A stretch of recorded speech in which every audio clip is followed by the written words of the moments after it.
Hey guys, চলো তোমাদের আজকে আমি আমার মায়ের স্পেশাল দই চিকেন রেসিপি দেখাবো। আর এটা খেতে এত টেস্টি হয় না, জাস্ট ভিডিওটা একবার দেখো। আর তোমাদের জন্য একটা স্পেশাল অফার আছে। অফারটা কি জানো?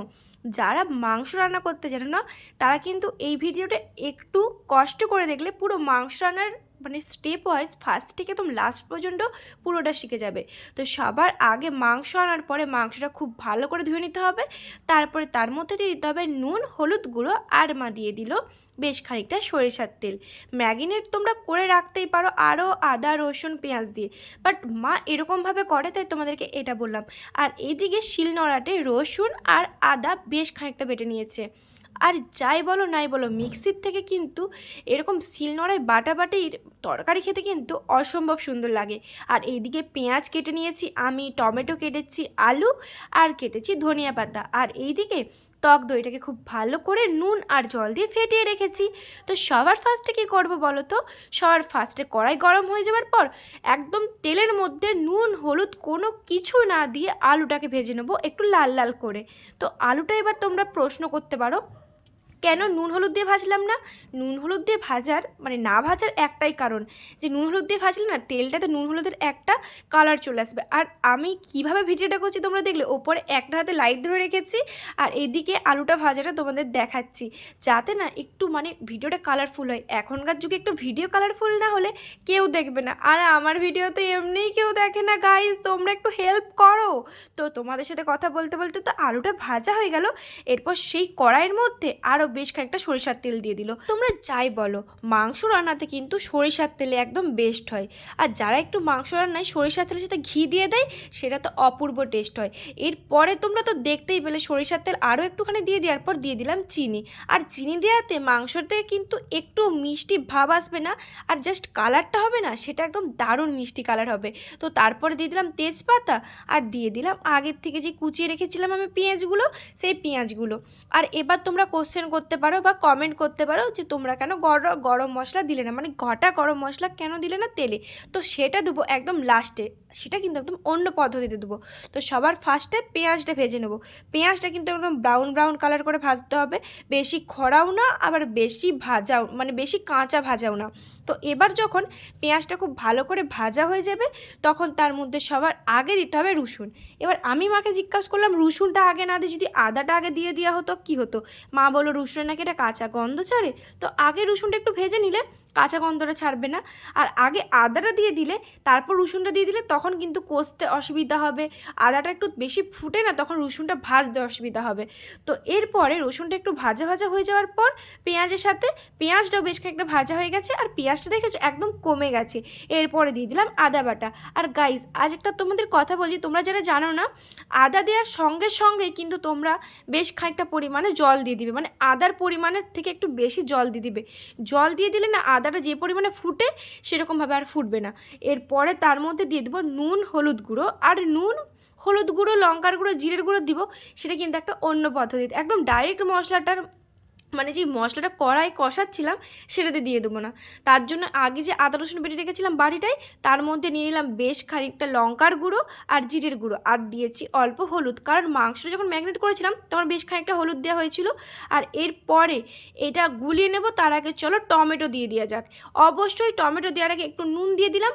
আর নুন দেওয়ার পরে, কারণ মাংসতে বেশ খানিকটা নুন মিশিয়ে রেখেছিলাম, মাংসতে নুন আর হলুদ মিশিয়ে রেখেছিলাম, তাই নুন হলুদ কম করে দিলাম। আর টমেটোটা দিয়ে দেবো।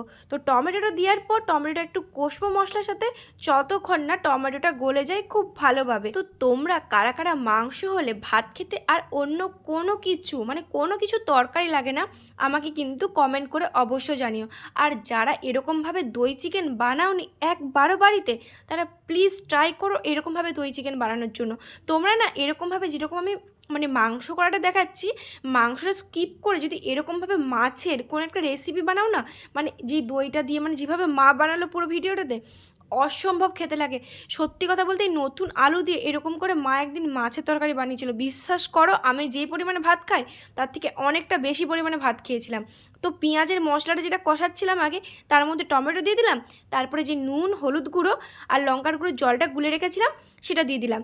এবার আর কি, এবার এটাকে কষানোর পরে যতক্ষণ না তেল বেরিয়ে আসছে, তো 2-3 মিনিট কষানোর পর পুরো মশলাটা থেকে খুব সুন্দরভাবে তেল বেরিয়ে এসছে। ঠিক এই পর্যায়ে আমি দই দেবো। সবাইকে দেখেছি মাংস যখন ম্যারিনেট করে কাঁচা মাংসটা তখন দই দেয়, আবার টমেটোটা দেওয়ার আগে দই দেয়, টমেটো দেয় না, কিন্তু আমার মা এরকম করে বানায়।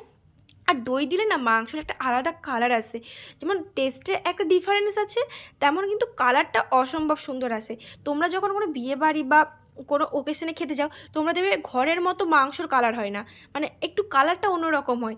কাশ্মীরি লঙ্কার গুঁড়ো দেয়, এছাড়াও কিন্তু দই দেয়। আমি বেশিরভাগ অনুষ্ঠানে দেখেছি দই দেবেই দেবে।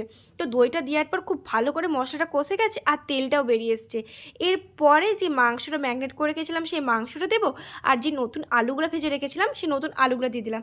আর এখন না এই নতুন আলু দিয়ে মাছের ঝোল, মাংসের ঝোল, ডিমের ঝোল খেতে অসম্ভব সুন্দর লাগে। আর আজকের এই দই চিকেনটা না ঝোল করবো না, একটু মাখা মাখা করবো, যাতে ভাতের সাথে পারফেক্টভাবে মেখে খাওয়া যায়।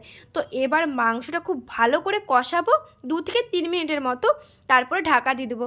আর গাইস, তোমাদের কার কার মুরগি মাংসের মেটে খেতে ভালো লাগে আমাকে কিন্তু অবশ্যই কমেন্টে জানিও। আর যখনই মেটে আসে না আমি মেটেটা খাই। এরপরে একটা প্রবলেম হয়ে গেছে, সেটা তোমাদেরকে বলি। তো এটা ঢাকা দিয়ে দেওয়ার পরে না আমার একটা কাজ পড়ে গেছিলো। তো সেই কাজটা করতে গিয়ে মা মাংসটা একটু মানে 2-3 বার কষিয়ে কষিয়ে রেখেছিল। তো আমি না সেই কষানোটা তোমাদেরকে দেখানো হয়নি। তো তোমরা না ঢাকাটা খুলে 2-3 বার নাড়িয়ে চাড়িয়ে মাংসটাকে মানে দেখবে যাতে না নিচে লেগে যায়। তো এরকমভাবে মাংস মানে 2 থেকে 3 বার নাড়িয়ে চাড়িয়ে মা কষে নিয়েছে। তো সেটা তোমাদেরকে দেখানো হয়নি, তার জন্য আমি তোমাদের কাছে অনেক ক্ষমা প্রার্থী। তো এবার মাংসটা প্রায় হয়ে এসছে। এরপরে এর উপরে ধনেপাতা ছড়িয়ে দেবো। আর ধনেপাতা ছড়ানোর পর না তোমাদেরকে বলেছিলাম একটু গ্রেভি গ্রেভি করব, তো একটু তো জল দিতেই হবে। তোমরা না যে কোনো রকম মাংসের ঝোল বলো, মাছের ঝোল বলো, ডিমের ঝোল বলো, তার মধ্যে যদি একটু গরম মশলা আর গরম জল দাও না, একটা অসম্ভব সুন্দর খেতে লাগে। এই গরম মশলাটা যেটা তোমাদেরকে দেখালাম সেটা না আমি বিরিয়ানি করার সময় বানিয়ে রেখেছিলাম। তো সেই মশলাটা দিয়ে দিলাম। এরপরে দিয়ে দিলাম অল্প পরিমাণে গরম জল। আর গরম জলের জন্য না একটা মানে প্রত্যেকটা তরকারিতে এত সুন্দর টেস্ট আসে। গরম জল মানে এটা আমি ওই জি বাংলা রান্নাঘরে দেখেছিলাম, গরম জল দিলে মাংস বা মাছ বলো বা যে কোনো রকম তরকারিতে না একটা আলাদা টেস্ট আছে। তো গাইস, আমাদের দই চিকেনটা হয়ে গেছে। হ্যাঁ, আমি বলছি তোমরা হয়তো ভাববে যে দই চিকেনটা কেন সাদা সাদা হলো না। আমরা বাঙালি বস, কালার না হলে মাংস খাওয়ায় মন আসে নাকি। তো এবার মাংসটা খুব ভালো করে কষা হয়ে গেছে। আর মাংসর কালারটা গাইস কি আসছে, তোমরা কিন্তু অবশ্যই জানিও কালারটা কেমন হয়েছে। আর জল দিয়ে দিল, বাস মাংস রান্না কমপ্লিট হয়ে গেল। আর এইদিকে না মাংস রান্নার সময় তো কষা মাংস খেতেই হবে। আমি 4 পিস মাংস নিয়ে নিয়েছি আর মাকে 2 পিস দিয়ে দিয়েছি। আমরা এখন কষা মাংস খাবো। আর মাংসটা যখন মানে ঝোলটা হয়ে যাবে গ্রেভি গ্রেভি, তখন সেটা ভাত দিয়ে খাবো। তো এভাবে আমার মাংস করা কমপ্লিট হয়ে গেল।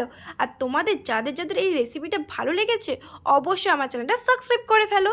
আর এইদিকে তো তোমাদেরকে বললাম আমি মেটে খেতে কত ভালোবাসি, তো কষা মাংস খাই আমি এখন, তোমরা করো আমার channel subscribe. Bye bye, love you guys.